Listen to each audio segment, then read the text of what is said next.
متحدہ عرب امارات کی ثالثی میں یوکرین اور روس کے درمیان جنگی قیدیوں کا تبادلہ ہوا ہے۔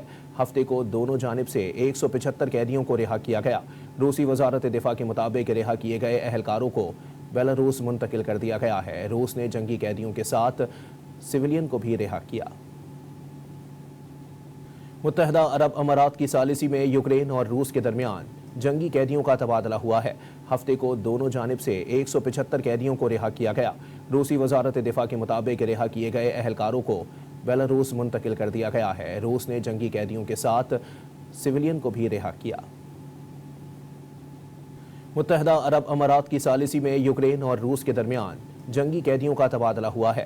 ہفتے کو دونوں جانب سے 175 قیدیوں کو رہا کیا گیا۔ روسی وزارت دفاع کے مطابق رہا کیے گئے اہلکاروں کو بیلاروس منتقل کر دیا گیا ہے۔ روس نے جنگی قیدیوں کے ساتھ سویلین کو بھی رہا کیا۔